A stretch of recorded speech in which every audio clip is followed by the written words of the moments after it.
queridos, nós já cantamos, já louvamos, já oramos, já falamos com Deus, já exercitamos essa comunhão gostosa, abençoada, e agora é o momento de aquietarmos para ouvirmos a voz do Senhor. Agora é hora de fazer calar toda e qualquer outra voz, para que a voz do Senhor fale aos nossos corações. Agora isso é complicado, porque o pregador está no meio disso, né? E a voz do pregador não é a voz de Deus. O pregador é homem, sujeito a erros, portanto, os de Bereia foram considerados mais nobres, porque mesmo Paulo pregando, eles iam lá conferir se aquilo que estava sendo dito era de fato assim, né? Então a voz de Deus não é a voz do pregador. A voz de Deus é aquilo que o Espírito Santo do Senhor vai tratar no coração de cada um de nós. Então que se cala inclusive aquilo que é do pregador, mas que não é aquilo que Deus quer tratar conosco. Isso só vai acontecer se houver de fato uma ação do Senhor no nosso meio. E é isso que nós desejamos de coração, que o Senhor trate conosco. Vamos ler o texto da palavra de Deus. Vai ser projetado aqui, não sei se vocês vão conseguir ler, nós vamos ler juntos, pode passar. Alguém apaga essa música, por favor?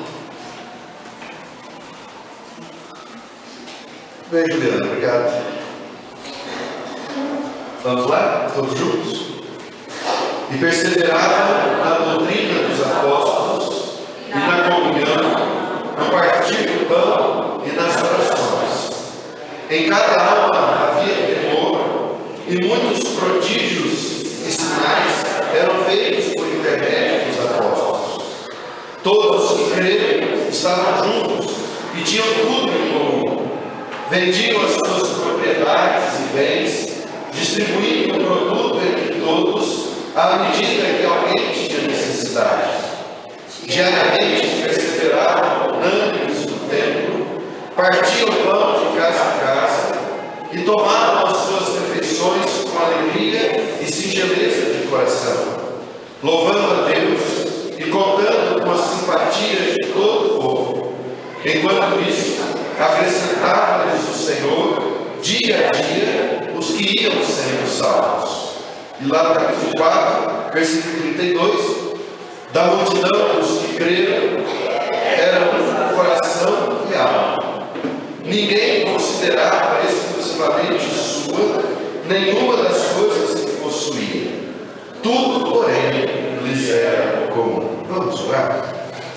Senhor, nós temos lido a Tua palavra, vamos meditar nela agora. Suplicamos, Pai, pela ação indispensável do Teu Espírito Santo nesta hora. Pedimos a Deus que o Senhor ministre aos nossos corações. Teu Espírito que inspirou Teu servo Lucas no passado a escrever estas palavras, que agora, Senhor, o mesmo Espírito nos ilumine por entendimento e para a recepção destas verdades, Senhor. Em nome de Jesus. Amém. Pode começar? A igreja que queremos ser. Esse texto tem sido pregado muitas vezes, muitos pastores já pregaram, nós já pregamos algumas vezes aqui, eu já preguei, o pastor Edson já pregou, pastores visitando nossa igreja já pregaram esse texto, e muitos temas já foram apresentados à luz desse texto, e muitas mensagens, muitas verdades extraídas deste texto. Mas eu gostaria de pensar à luz do texto e a partir daquilo que o Senhor tem feito no nosso meio, gostaria de pensar nesse tema, a igreja que queremos ser. O reverendo Hernandes Dias Lopes cita num dos seus sermões uma pergunta elaborada pelo autor Bill Hybels em um dos seus livros, e a pergunta é: qual é a igreja mais importante do mundo? E eu refaço a pergunta ao seu coração: importante do mundo? Pode passar? É a igreja que Deus está edificando dentro de você. Essa é a igreja mais importante do mundo. Não é a denominação X ou Y. Não é dentro da denominação a igreja local X ou Y. Mas a igreja mais importante é aquela que o Senhor está edificando dentro de nós, porque nós somos igreja. Não podemos pensar a igreja como uma instituição. Nós temos que pensar a igreja como um ajuntamento do povo de Deus, pecadores lavados no sangue do Cordeiro, pecadores salvos em Cristo Jesus, que são ajuntados pelo Senhor com uma missão. A igreja, queridos, não foi chamada simplesmente para exercitar o ajuntamento. A igreja não foi chamada para exercitar o acolhimento ou a comunhão. A igreja é o ajuntamento de todos aqueles que foram chamados pelo Senhor com o chamamento da graça, com a proposta do Evangelho. E aqueles que vieram ou foram atraídos pelo Senhor Jesus diante da proposta do Evangelho, diante do toque irresistível da graça, diante do chamado irresistível de Deus. Todos esses agora são enviados, são comissionados. Se nós vimos a Jesus por causa do seu chamado, agora nós vamos por Jesus por causa da sua missão. Pode passar. A igreja que queremos ser traz algumas marcas. A primeira delas, a igreja que queremos ser traz a marca de relacionamentos significativos. A igreja não é um ajuntamento de pessoas que se deslocam das suas casas, se reúnem num ajuntamento solene para cultuar a Deus e depois retornam para suas atividades sem criar vínculos. Isso não é igreja. No texto que nós lemos, de Atos 2, nós encontramos Lucas historiando esse momento, e o texto que lemos são os dois principais sumários de Atos, aquilo que sintetiza a vida da igreja de Jerusalém, da igreja nascente. E diz o texto que perseverava na doutrina dos apóstolos, e na comunhão, e no partir do pão, e nas orações. Todos que creram estavam juntos, e tinham tudo em comum.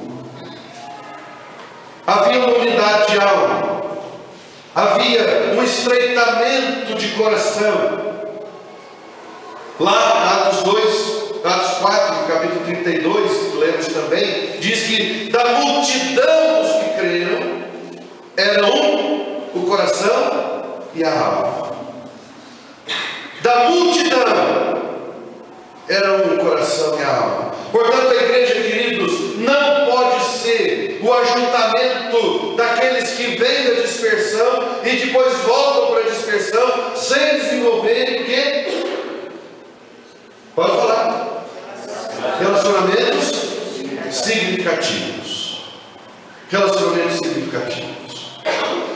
Porque é por meio dos relacionamentos significativos que nós vamos identificando os ministérios de cada um, os dons de cada um, os talentos de cada um.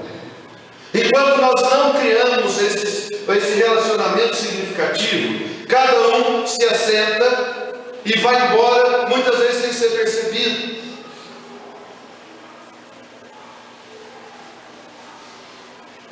Eu estava olhando aqui à frente hoje, eu fico imaginando que o Márcio Jô deve ficar com o coração assim, explodindo, da alegria de ver os filhos servindo ao Senhor, né? Me chama a atenção por causa do tamanho da família, né? E algumas pessoas são assim, né? Chegam ocupando o seu espaço, chegam pela graça de Deus já se identificando, servindo ao Senhor. Mas antes que isso acontecesse, houve um passo. E o passo foi isso aqui, verdade ou mentira? Não fosse relacionamento significativo, me permitam, me dê licença de citar o caso de vocês, porque me chama a atenção, ou me chamou a atenção ver os meninos, né, ontem, hoje de manhã e agora à noite, envolvidos aqui à frente. E isso só aconteceu porque primeiro aconteceu isso aqui. Porque muitos irmãos chegam na igreja e talvez nós tenhamos muitos talentos, muitos dons escondidos, porque ainda não aconteceu entre nós, igreja, com algumas pessoas, ainda não aconteceu isso aqui, o relacionamento significativo. E aí alguém chega, se assenta, presta o culto a Deus e vai embora e nós não notamos. E às vezes nós estamos perdendo um potencial tremendo, porque nós não prestamos atenção ou não desenvolvemos ainda esse relacionamento significativo. Vou dar outro exemplo prático nosso. Convidei um casal para ir comigo quando eu fui pregar em Conceição dos Ouros há uns meses atrás. Cleberson e Maíra. Na viagem curta, né, daqui a Conceição dos Ouros, nós fomos conversando e eu fazendo perguntas, né? Perguntando, especulando os dois, e conversando, um tempo de conversão, o ministério que desenvolvia, tal. E aí eu perguntei para o Cleberson, né? Porque a gente contando algumas coisas, o Cleberson disse, pastor, eu lembro ano passado da igreja e tal. Foi ano passado da igreja? É, pastor, desde o ano passado eu frequento a igreja. E aí ele descobriu assim no Cleberson um talento, uma pessoa assim tão especial, né, na liderança, no trabalho, já pregou no trabalho da mocidade aqui, trouxe uma palavra desafiadora com o personagem Jonas, né, estudo, reflexão, e por alguns meses, ou por algum tempo, ele frequentou a igreja, e faltava ainda o quê? Relacionamento significativo. E quando aconteceu o relacionamento significativo,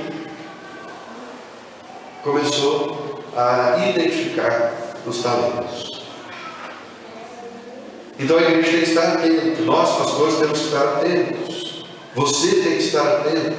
E você que está chegando, você que se aproxima, ou você que está aqui já há tanto tempo, e às vezes, mas eu já estou tanto tempo na igreja e não tenho espaço para desenvolver meu ministério, para fazer alguma coisa na igreja. Tome iniciativa.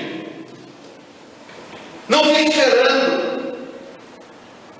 Busque você também esse espaço. Relacionamento significativo. É importante isso na igreja.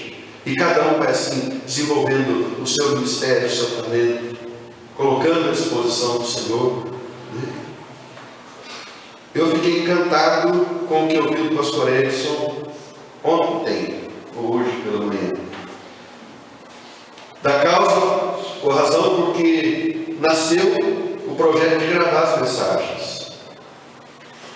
Não foi isso, Luiz? Uma atenção do nosso irmão com alguém que não estava podendo mais vir à igreja. Quem que era, Luiz? Seu Hermínio. Ninguém sabia disso.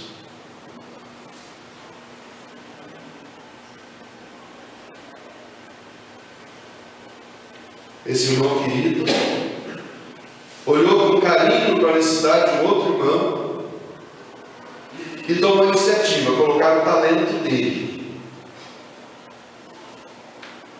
à disposição e em função da igreja e a favor de um irmão que teve então a oportunidade de ouvir o culto, a mensagem que foi pregada, porque amava a igreja e não podia estar aqui. Eu fiquei encantado, mas parabéns pela sua iniciativa. Que Deus honre esse amor que você teve pelo nosso irmão lá atrás, que motivou esse início. E que hoje nos faz sonhar com outra coisa, com a possibilidade da gente ter os nossos cultos transmitidos ao vivo. Porque alguém tomou iniciativa. Então, querido, não fique esperando. Não fique esperando. Se você acha que algo pode ser feito, faça. Mas tudo é mais fácil quando há relacionamento significativo. Estavam juntos, todos os que creram estavam juntos, partiam o pão de casa em casa, tinham o prazer de desenvolver relacionamentos significativos. Mas a igreja que queremos ser traz uma segunda marca, a marca do pastoreio mútuo. E talvez o exemplo que eu dei agora do Luiz esteja encaixado talvez mais aqui, que é exatamente a percepção das necessidades uns dos outros. Porque não só eu tenho relacionamento significativo com os meus irmãos, mas também eu me sensibilizo com a necessidade do outro. E aí eu percebo que o irmão querido que ama a igreja não pode vir mais à igreja porque está acamado, e eu então tomo a iniciativa, eu vou filmar e vou disponibilizar porque ele pode assistir em casa as pregações. Isso é pastoreio mútuo. Porque vai ter um momento em que o Luiz também vai precisar de alguém que o pastoreie. E certamente já experimentou esse cuidado através de outras pessoas e quem sabe até do próprio jeito de servir.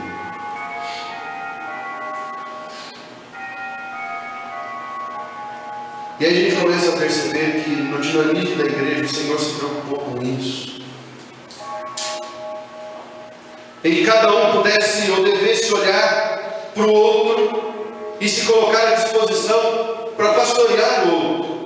Não simplesmente criar uma expectativa de que a igreja sustenta pastores, e as igrejas sustentando os pastores, ela tem ou ela contratou um profissional do pastoreio. Então o pastor que se vire, ele que pastoreia. Então eu imagino que a minha função passa a ser simplesmente de, no máximo, avisar o pastor que alguém está precisando ser pastoreado. E nos piores casos, a minha função passa a ser simplesmente de alguém que se queixa porque o pastor não fez aquilo que eu achava que ele deveria estar fazendo e não ter feito. Mas quando eu entendo que nós somos chamados para o pastoreio mútuo, quando eu posso olhar a necessidade sua e você olhar a minha necessidade, nós trocarmos esse cuidado, então nós estamos caminhando dentro daquilo que é o projeto de igreja. E essa é a igreja que queremos ser.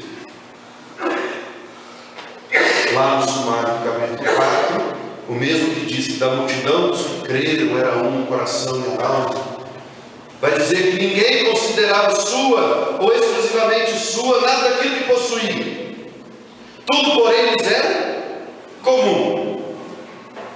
Os que tinham propriedades e bens vendiam e depositavam o produto aos pés dos apóstolos, para que fosse dividido ou para que fosse servindo aos outros à medida que cada um tinha necessidade. Era um cuidado mútuo. E aí nesse contexto surge um homem que tinha o apelido de José das Consolações, ou José dos Consolos, um homem chamado Barnabé, que vendeu os bens que possuía, colocou à disposição do Senhor para servir, e não só os seus bens, mas colocou-se à disposição do reino, disse: olha, eu não quero mais nada, vendeu tudo e partiu para viagens missionárias.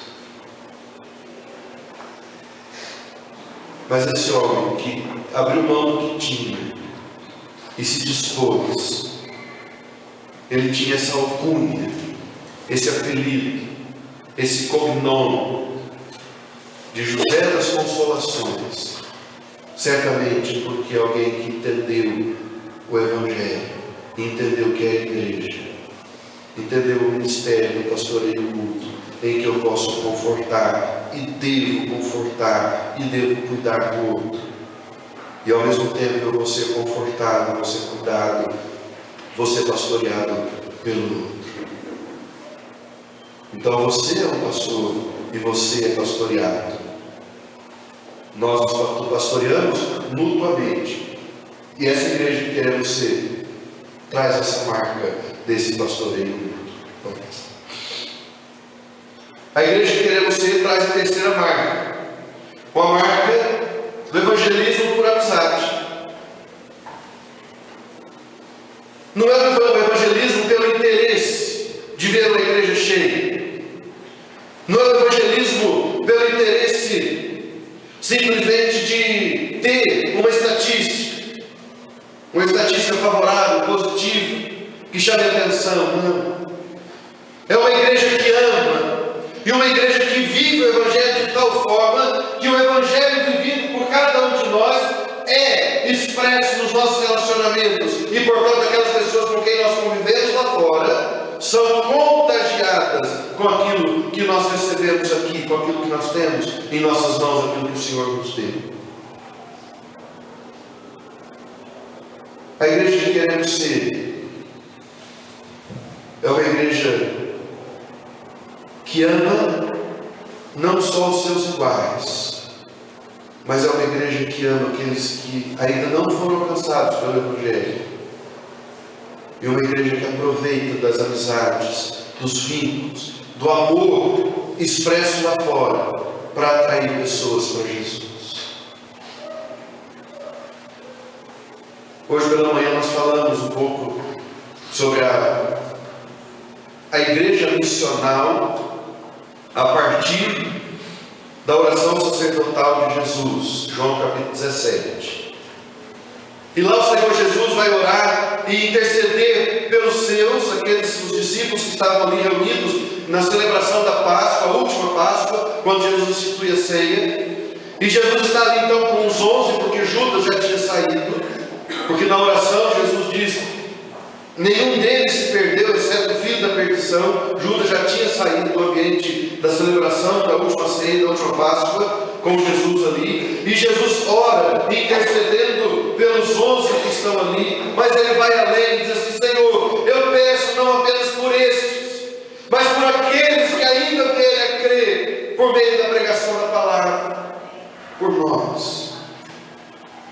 E o Senhor Jesus intercedeu por você. Mas para quê? Ali na oração sacerdotal nós temos a gênese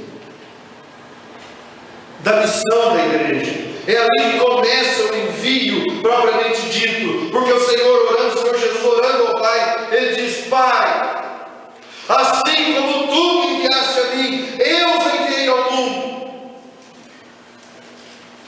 O mundo os odiou como também odiou a mim. Eles não são do mundo, Pai,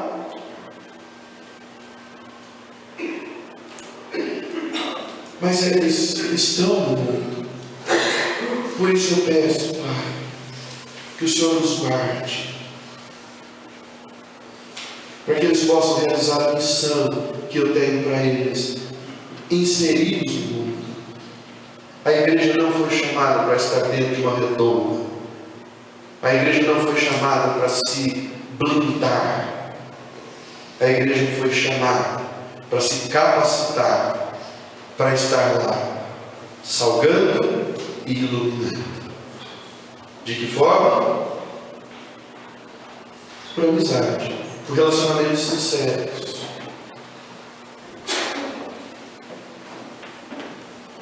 O crente não pode usar da amizade lá fora como uma isca enganadora. Eu me faço de amigo com alguém ou de alguém para levar para a igreja, mas eu não sou amigo de verdade.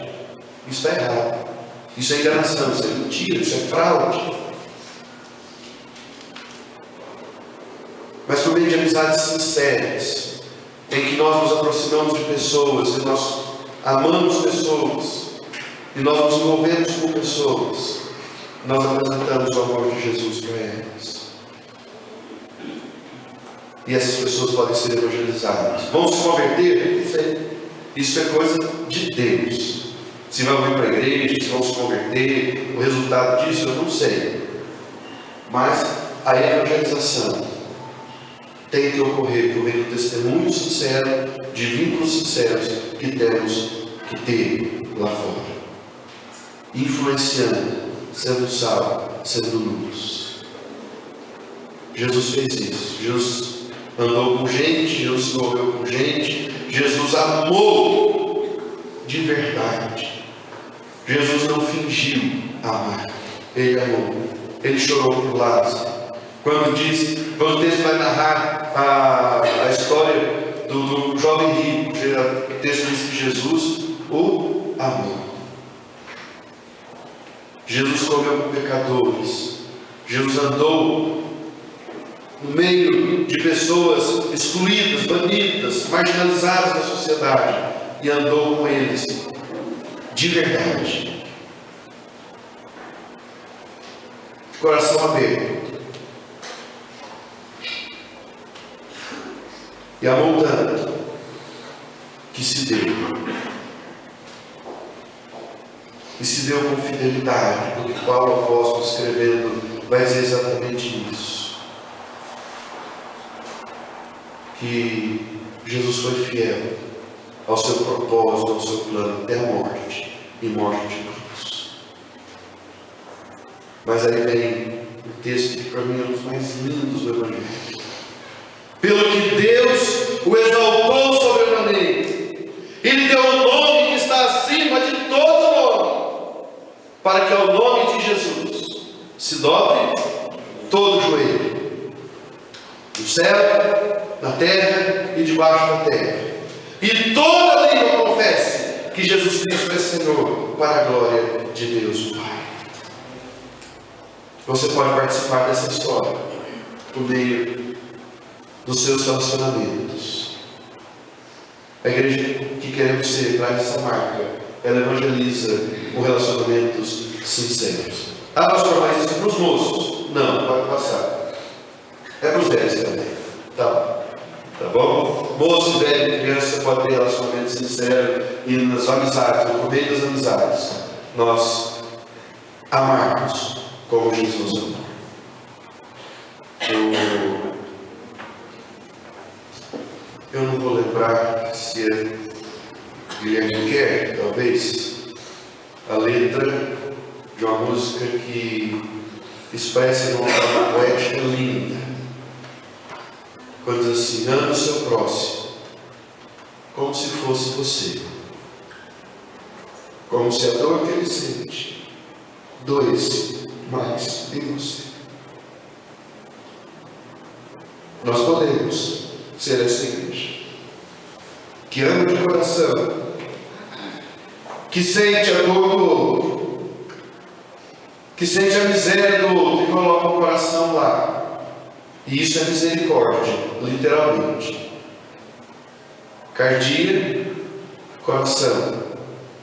Misericórdia, colocar o coração na miséria do outro. Ame o seu próximo como se a dor que ele sente doesse mais em você. Pode passar. A igreja que queremos ser, ela vai experimentar a multiplicação. Ela experimenta o crescimento no meio. Porque é viva. Todo ser vivo cresce. Ah, eu não estou preocupado com números, não estou preocupado com o crescimento de igreja. A maioria das pessoas que dizem isso, dizem dentro de um contexto de igreja doente, infelizmente. De fato, nós não temos que ter como prioridade questão numérica. De vez em quando a gente ouve, né? Nós não precisamos de quantidade, nós precisamos de qualidade. Se tem qualidade, vai ter quantidade, não tem jeito. Uma coisa atrai a outra.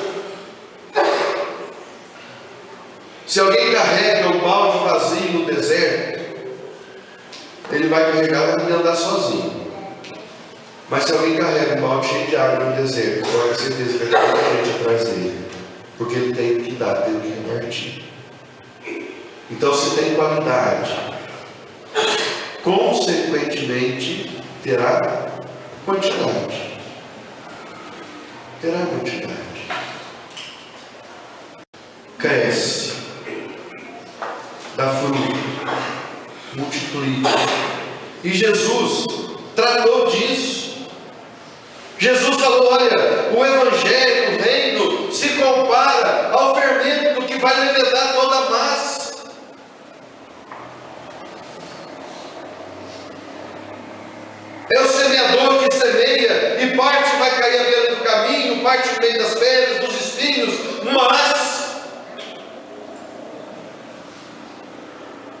parte vai cair na boa terra. A boa terra que produz a 30, a 60 e a 100 por um. Então nós temos, a igreja que queremos ser, ela passa pelo crescimento do médio. E nós queremos que cresça.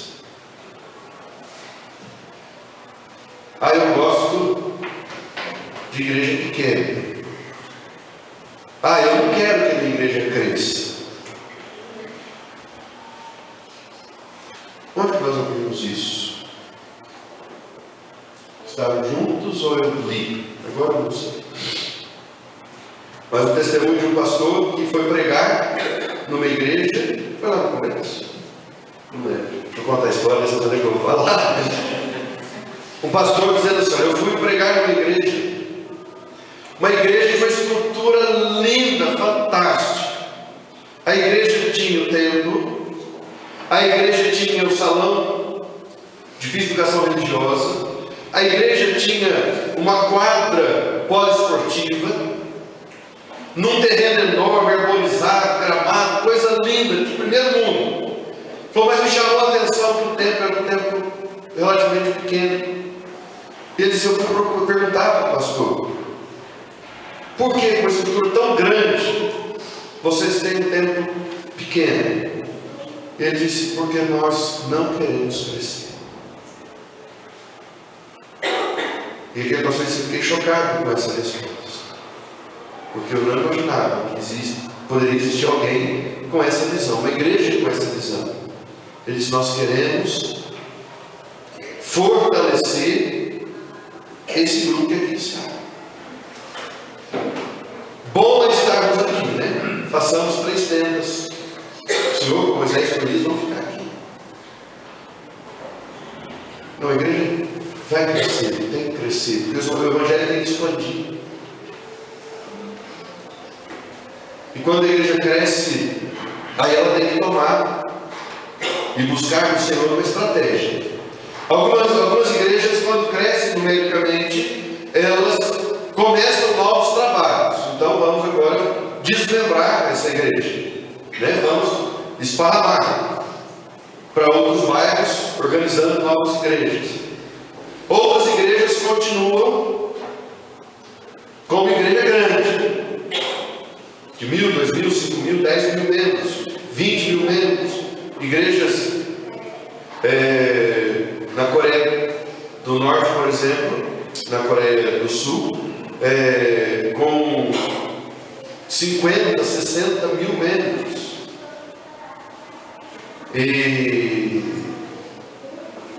Então depende da estratégia que Deus vai dar.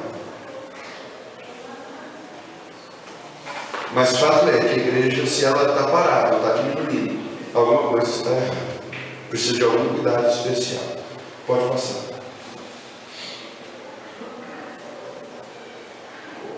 A igreja que queremos ser é viável? É possível?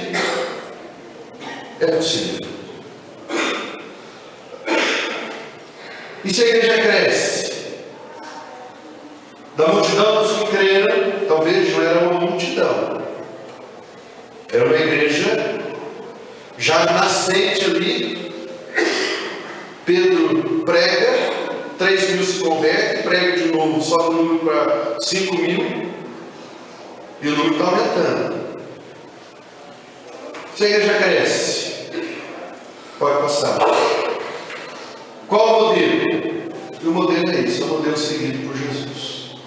Modelo do pastoreio ou do cuidado por meio dos pequenos grupos. Jesus escolheu um grupo para ele treinar, para ele pastorear, que por sua vez foi exercer seus ministérios, pastoreando e desenvolvendo. Pode passar.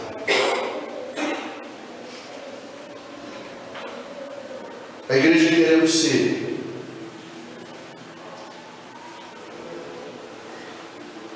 essa igreja que tem esse cuidado do pastoreio uns com os outros, essa igreja que tem esse perfil de crescimento, essa igreja que desenvolve e dá oportunidades para ministérios por meio de relacionamentos genuínos, sinceros. Isso se torna mais fácil quando nós temos a oportunidade de exercitar isso dentro de pequenos grupos.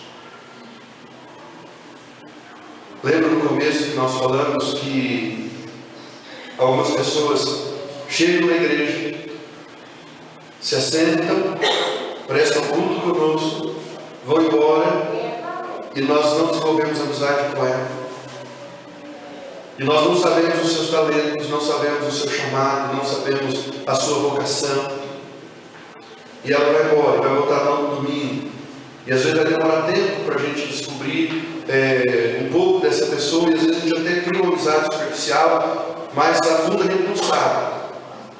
Não sabe qual é a necessidade dela para a gente poder pastorear. A gente não sabe quais os talentos, os dons, os ministérios que tem, para a gente poder aproveitar isso. A gente não estimula essa pessoa a trazer os seus amigos à igreja, primeiro porque ela mesma já sente que ninguém cuidou dela aqui. Ela veio, depois saiu e nós não nos tornamos amigos dela ou dela. Então ela não vai querer que o amigo enfrente a mesma coisa, que os amigos que ainda não são crentes venham para a igreja. E às vezes alguns amigos não vêm à igreja, mas iriam numa reunião, numa casa, numa reunião de pequeno grupo. Então a igreja que queremos ser, ela passa por isso também. Se cada um de nós estiver incluído num pequeno grupo, é possível vivenciar essas marcas da igreja do Senhor Jesus. Pode passar. Quais são as marcas? Relacionamentos significativos, pastoreio mútuo, evangelismo por amizade e crescimento no meio. Será que a gente consegue guardar isso embora pelo menos com essas 4 coisas de uma vez? Vamos lá? Relacionamento. Vamos lembrar só os 4 nomes principais então. Relacionamento, pastoreio, evangelismo e crescimento. Rebelde disso: relacionamento, pastoreio, evangelismo, crescimento. Relacionamento, pastoreio, evangelismo e crescimento. Relacionamento significativo, pastoreio mútuo, evangelismo por amizade e crescimento no meio. Apaga aí. Apaga. Só apaga. Depois você vai voltar. Vamos tentar falar? Espera lá. Então vamos 4 primeiro. Vamos lá. Relacionamento, pastoreio, evangelismo e crescimento. Vamos lá? Relacionamento, pastoreio, mútuo, evangelismo, crescimento. Ótimo, pode ligar. Pode passar.